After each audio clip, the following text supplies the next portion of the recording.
Hello viewers, welcome back to our channel. Government of Andhra Pradesh medical education department నుంచి ఒక మంచి notification అయితే release కావడం అయితే జరిగిందండి. మరి వీటికి ప్రతి జిల్లా వాళ్ళు, అన్ని జిల్లాల వాళ్ళు అయితే అర్హులే అప్లికేషన్ చేసుకోవడానికి. మరి ఈ వీడియోలో మరి ఎలా అప్లికేషన్ చేసుకోవాలి, ఏ ఉద్యోగాలు ఉన్నాయి, శాలరీ ఎంత అనేది మొత్తం పూర్తి వివరాలు అయితే తెలుసుకుందాము. కాబట్టి ఈ వీడియోని స్కిప్ చేయకుండా స్టార్టింగ్ నుంచి ఎండింగ్ వరకు చూసే ప్రయత్నం అయితే చేయండి ప్రతి ఒక్కరు కూడా. ఇక్కడ మనకు చూసినట్టయితే చూడండి, మనకి ఉద్యోగాలు ఒకసారి చూద్దాము. ఉద్యోగాలు చూసినట్టయితే స్టోర్ కీపర్ 3 ఖాళీలు ఉన్నాయి. అలాగే ఇది అవుట్సోర్సింగ్ కింద అయితే వాళ్ళు రిక్రూట్ చేసుకుంటున్నారు. 18,500 రూపాయలు పర్ మంత్ సాలరీ అయితే ఇస్తున్నారు. ఈ కంప్యూటర్ ప్రోగ్రామర్ వచ్చేసి ఒకటి వేకెన్సీ ఉంది అండ్ కాంట్రాక్టర్ పద్ధతిని తీసుకుంటున్నారు. 34,580 రూపాయలు పర్ మంత్ సాలరీ అయితే చెల్లిస్తున్నారు. ఇక ఎలక్ట్రికల్ హెల్పర్ వచ్చేసి ఒకటి వేకెన్సీ ఉంది. వీటికి అవుట్సోర్సింగ్ కింద తీసుకుంటున్నారు. 15,000 రూపాయలు జీతం ఇస్తున్నారు. ఆఫీస్ సబార్డినేట్ ఇది వచ్చేసి 9 ఖాళీలు ఉన్నాయి. వీటిని అవుట్సోర్సింగ్ కింద తీసుకుంటున్నారు. 15,000 రూపాయలు అయితే పర్ మంత్ సాలరీ చెల్లిస్తున్నారు. ఇక మార్చరీ అటెండెంట్ వచ్చేసి 4 ఖాళీలు ఉన్నాయి. అవుట్సోర్సింగ్ కింద తీసుకుంటున్నారు. 15,000 రూపాయలు పర్ మంత్ సాలరీ ఇస్తున్నారు. ఇక జనరల్ డ్యూటీ అటెండెంట్ వచ్చేసి 15 ఖాళీలు ఉన్నాయి. అవుట్సోర్సింగ్ కింద తీసుకుంటున్నారు. 15,000 రూపాయలు అయితే ఇస్తున్నారు. ఇక ల్యాబ్ అటెండెంట్ వచ్చేసి 2 ఖాళీలు ఉన్నాయి. అవుట్సోర్సింగ్ కింద తీసుకుంటున్నారు. వీళ్ళకి కూడా 15,000 రూపాయలు పర్ మంత్ సాలరీ అయితే ఇవ్వడం జరుగుతూ ఉంది. అయితే ఈ ఉద్యోగాలు మొత్తం కూడా 35 ఉన్నాయి. ఇవి ఎందులో అంటే doctor Yellapragada Subbarao government medical college నందు ఇవి తీసుకుంటున్నారు అనమాట. అండ్ నెక్స్ట్ వన్ వచ్చేసి మనకు చూసుకున్నట్టయితే చూడండి, general government hospital. General government hospital ఏలూరులో ఉన్నటువంటి జనరల్ గవర్నమెంట్ హాస్పిటల్లో మరికొన్ని ఉద్యోగాలకైతే వాళ్ళ నోటిఫికేషన్ అయితే వీటితో పాటు అయితే రిలీజ్ చేయడం అయితే జరిగింది. ఇక్కడ మనం చూసినట్టయితే చూడండి, రేడియోగ్రాఫర్ టెక్నీషియన్ వచ్చేసి ఒకటి వేకెన్సీ ఉంది. ఇది కాంట్రాక్ట్ పద్ధతిని తీసుకుంటున్నారు. శాలరీ వచ్చేసి మనకు పర్ మంత్ శాలరీ 35,570 రూపాయలు అయితే చెల్లిస్తున్నారు. నెక్స్ట్ వన్ వచ్చేసి కార్డియాలజీ టెక్నీషియన్. సో వీటికి 3 వేకెన్సీ అయితే ఉన్నాయి. కాంట్రాక్ట్ పద్ధతిని తీసుకుంటున్నారు. 37,640 రూపాయలు పర్ మంత్ శాలరీ అయితే చెల్లిస్తున్నారు. ఇక చిల్డ్ సైకాలజిస్ట్ వచ్చేసి ఒకటి వేకెన్సీ ఉంది. ఇక కాంట్రాక్ట్ పద్ధతిని తీసుకుంటున్నారు. 54,060 రూపాయలు పర్ మంత్ శాలరీ చెల్లించడం జరుగుతూ ఉంది. ఇక క్లినికల్ సైకాలజిస్ట్ వచ్చేసి ఒకటి వేకెన్సీ ఉంది. ఇది కాంట్రాక్ట్ పద్ధతిని అయితే వాళ్ళు తీసుకుంటున్నారు. 54,060 రూపాయలు పర్ మంత్ శాలరీ తీస్తున్నారు. కంప్యూటర్ ప్రోగ్రామర్ వచ్చేసి ఒకటి వేకెన్సీ ఉంది. కాంట్రాక్ట్ పద్ధతిని తీసుకుంటారు. 34,540 రూపాయలు పర్ మంత్ శాలరీ ఇవ్వడం జరుగుతూ ఉంది. ఇక ఎలక్ట్రికల్ హెల్పర్ వచ్చేసి 2 వేకెన్సీ ఉన్నాయి. అవుట్సోర్సింగ్ కింద తీసుకుంటున్నారు. 15,000 రూపాయలు పర్ మంత్ శాలరీ అయితే చెల్లిస్తున్నారు. ఇక నెక్స్ట్ చూసుకున్నట్లయితే మనకి ఎమర్జెన్సీ మెడికల్ టెక్నీషియన్ వచ్చేసి 28 వేకెన్సీ ఉన్నాయి. కాంట్రాక్ట్ పద్ధతిని తీసుకుంటున్నారు. 32,670 రూపాయలు పర్ మంత్ శాలరీ తీస్తున్నారు. ఇక జనరల్ డ్యూటీ అటెండెంట్ వచ్చేసి 22 వేకెన్సీ ఉన్నాయి. అవుట్సోర్సింగ్ కింద తీసుకుంటున్నారు. 15,000 రూపాయలు పర్ మంత్ శాలరీ అయితే ఇవ్వడం జరుగుతూ ఉంది. ల్యాబ్ అటెండెంట్ చూసుకుంటే 3 వేకెన్సీ ఉన్నాయి. అవుట్సోర్సింగ్ కింద తీసుకుంటున్నారు. 15,000 రూపాయలు పర్ మంత్ శాలరీ అయితే ఇవ్వడం జరుగుతూ ఉంది. ఇక ల్యాబ్ టెక్నీషియన్ గ్రేడ్ 2 వచ్చేసి 4 వేకెన్సీ ఉన్నాయి. కాంట్రాక్ట్ పద్ధతిని తీసుకుంటున్నారు. 32,670 రూపాయలు పర్ మంత్ శాలరీ అయితే ఇవ్వడం జరుగుతూ ఉంది. ఇక నెట్వర్క్ అడ్మినిస్ట్రేషన్ వచ్చేసి 1 వేకెన్సీ ఉంది. కాంట్రాక్ట్ పద్ధతిని తీసుకుంటున్నారు. 34,580 రూపాయలు పర్ మంత్ శాలరీ అయితే చెల్లిస్తున్నారు. ఆఫీస్ సబార్డినేట్ వచ్చేసి 14 వేకెన్సీస్ అయితే ఉన్నాయి. ఇంకా అవుట్సోర్సింగ్ కింద తీసుకుంటున్నారు. 15,000 రూపాయలు పర్ మంత్ శాలరీ అయితే ఇవ్వడం జరుగుతూ ఉంది. ఇక ఓటీ టెక్నీషియన్ వచ్చేసి 1 వేకెన్సీ ఉంది. కాంట్రాక్ట్ పద్ధతిని తీసుకుంటున్నారు. 23,120 రూపాయలు పర్ మంత్ శాలరీ అయితే ఇవ్వడం జరుగుతూ ఉంది. ఇక సైకియాట్రిస్ట్ సోషల్ వర్కర్ వచ్చేసి 2 వేకెన్సీ ఉన్నాయి. కాంట్రాక్ట్ పద్ధతిని తీసుకుంటున్నారు. 38,720 రూపాయలు పర్ మంత్ శాలరీ అయితే ఇవ్వడం జరుగుతూ ఉంది. అండ్ నెక్స్ట్ వన్ వచ్చేసి మనకి స్పీచ్ థెరపిస్ట్ వచ్చేసి 1 వేకెన్సీ ఉంది. కాంట్రాక్ట్ పద్ధతిని తీసుకుంటున్నారు. వీటికి 40,970 రూపాయలు పర్ మంత్ శాలరీ అయితే ఇవ్వడం జరుగుతూ ఉందండి. ఇక స్టోర్ అటెండెంట్ ఉద్యోగాలు వచ్చేసి 1 వేకెన్సీ ఉంది. అవుట్సోర్సింగ్ కింద తీసుకుంటున్నారు. 15,000 రూపాయలు పర్ మంత్ శాలరీ అయితే ఇవ్వడం జరుగుతూ ఉంది. ఇక సిస్టమ్ అడ్మినిస్ట్రేటర్ వచ్చేసి మనకు 1 వేకెన్సీ అయితే ఉంది. మొత్తం కాంట్రాక్ట్ కింద అయితే తీసుకుంటున్నారు. 34,580 రూపాయలు అయితే శాలరీ అయితే ఇవ్వడం జరుగుతుంది పర్ మంత్ శాలరీ. ఇందులో మొత్తం మనకు 87 వేకెన్సీ అయితే ఉన్నాయండి. ఇక్కడ మనం చూసుకున్నట్టయితే సో మరి అది కాంట్రాక్ట్ పద్ధతిన ఒకటి అబ్స్ట్రాక్ట్ కింద తీసుకుంటున్నారు అనమాట. సో ఇందులో మనకి చూసుకున్నట్టయితే అవుట్సోర్సింగ్ కాంట్రాక్ట్ మొత్తం కలిపి మనకు 122 వేకెన్సీస్ని అయితే వీళ్ళు ఫిల్అప్ చేయబోతున్నారు.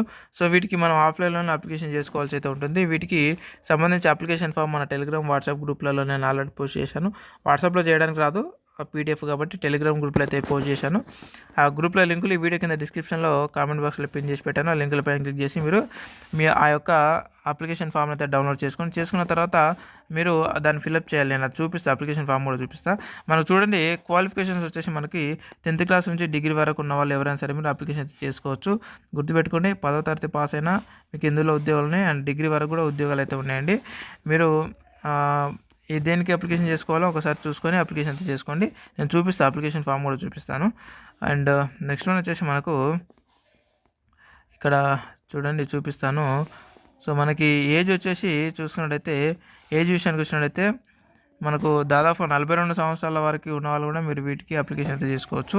అండ్ అలాగే మనకు రిలాక్సేషన్ కూడా ఉంది. 42+3 45 ఈ విధంగా అయితే 52 అంటే 52 సంవత్సరాలు తగ్గకుండా అంటే పెరగకుండా 52 సంవత్సరాలకు పెరగకుండా ఈ రిలాక్సేషన్ అయితే మనం పెట్టుకొని మనం అప్లై అయితే చేసుకోవచ్చు. ఇక ఫీజు కూడా ఉందండి. సో ఫీజు కూడా మనము పే చేయాల్సి ఉంటుంది. డీడీ పే చేయాలి. జస్ట్ 250 రూపాయలు. ఓసీ వాళ్ళు మాత్రమే అంటే జనరల్ కేటగిరీ కింద ఎవరైతే ఓపెన్ కేటగిరీ కింద ఎవరైతే అప్లై చేసుకుంటారో వాళ్ళు మాత్రం 250 రూపాయలు పే చేయాలి. ఈ మిగతా వాళ్ళందరూ SC, ST, BC and physical handicaps, ex service men వీళ్ళందరూ కూడా ఉమెన్స్కి అయితే ఏం లేదు. ఎక్స్ సర్వీస్ మెన్కి అయితే ఎగ్జెంప్టెడ్ అనమాట. అంటే ఎలాంటి ఫీజు పే చేయాల్సినటువంటి అవసరం లేదు. ఫ్రీగా మీరు అప్లై అయితే చేసుకోవచ్చు. మరి ఇది మన బ్యాంక్లో డీడీ కట్టాలన్నమాట. ఇక్కడ ఇచ్చినటువంటి ఏదైతే మనకి అడ్రస్ ఉందో the principal government medical college Eluru ఉంది కదా.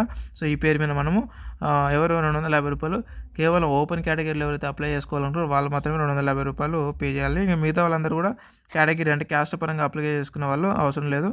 డైరెక్ట్గా మీరు అప్లై చేసుకోవచ్చు. ఇక టోటల్ మార్క్స్ వచ్చేసి మనకి సెలక్షన్ ప్రాసెస్ ఏ విధంగా ఉంటుంది అంటే 100 మార్కులు ఉంటుంది.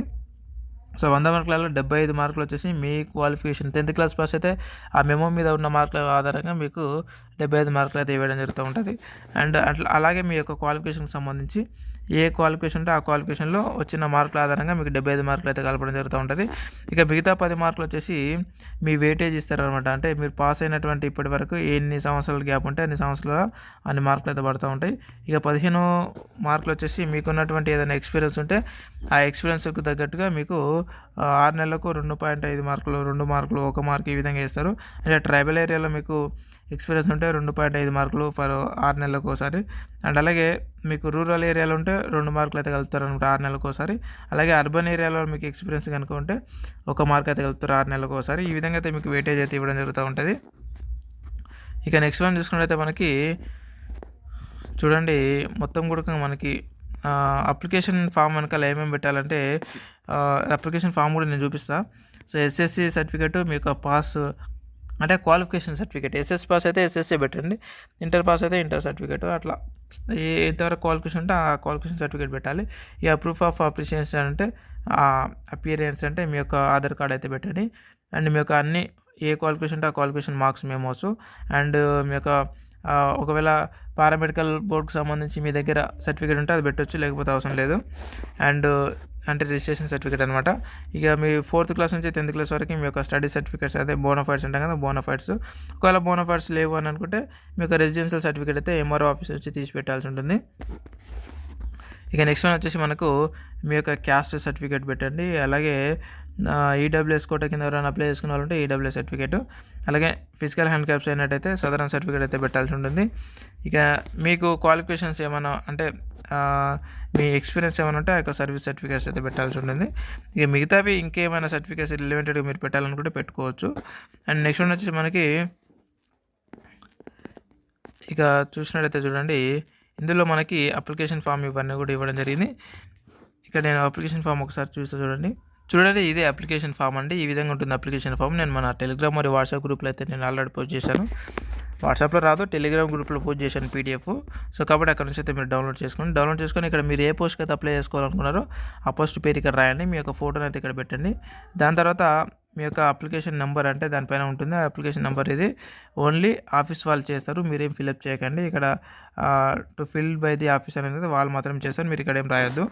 అయితే ఇక్కడ మీ యొక్క పేరు అండ్ అలాగే మీ జెండరు, మీ ఫాదర్ నేము, ఓకే, మీ డేట్ ఆఫ్ బర్త్, మీ సోషల్ అంటే మీది ఏ క్యాస్ట్, ఓకే, ఈ విధంగా మొత్తం కూడా మీరు ఫిల్అప్ చేయండి. యొక్క అప్లికేషన్ ఫాము ఫిల్అప్ చేసి మీ యొక్క క్వాలిఫికేషన్కి సంబంధించినటువంటి వివరాలు కూడా ఇవన్నీ కూడా ఇక్కడ మీరు మీ మొత్తం ఎక్స్పీరియన్స్ ఏమైనా ఉంటే అవి కూడా మీరు ఇక్కడ ఫిల్అప్ చేయండి. ఆ పెన్నుతో రాయండి. తర్వాత మీ యొక్క ఎక్కడెక్కడ చదివారు అనేది మొత్తం కూడా ఇక్కడ రాయండి. అండ్ నెక్స్ట్ వచ్చేసి ఇక ఈ విధంగా ఉంటుందండి. సో మీకు ఇక్కడ ఇది డిక్లరేషన్ ఫామ్ ఉంటుంది. ఇక్కడ మీ పేరు రాసి ఇక్కడ మీ సిగ్నేచర్ అయితే చేయండి. ఇది అక్నాలెడ్జ్మెంట్ అన్నమాట. ఇది వాళ్ళు రాస్తారు. వాళ్ళు రాసి మీరు ఇచ్చినట్టుగా మీకు చింపి మీకు ఇవ్వడం జరుగుతూ ఉంటుంది. వాళ్ళకి ఇక్కడ సిగ్నేచర్ అవన్నీ చేసిన తర్వాత ఈ విధంగా అయితే ఉంటుందండి అప్లికేషన్ ఫాము. సో కాబట్టి మీకు ఇంకేమైనా డౌట్స్ ఉంటే కూడా ఈ వీడియో కింద కామెంట్ రూపంలో అడగచ్చు. అక్కడ వచ్చి నేను క్లారిఫై ఇచ్చే ప్రయత్నం అయితే చేస్తాను అనమాట. అండ్ ఇలాంటి అప్డేటెడ్ ఉద్యోగ నోటిఫికేషన్ వీడియోల కోసం కొత్త వాళ్ళు ఎవరైనా వచ్చినట్టే ఖచ్చితంగా సబ్స్క్రైబ్ అయితే చేసి పెట్టుకోండి. మరొక అప్డేటెడ్ ఉద్యోగ నోటిఫికేషన్ వీడియోలో మళ్ళీ కలుద్దాం. Thank you very much.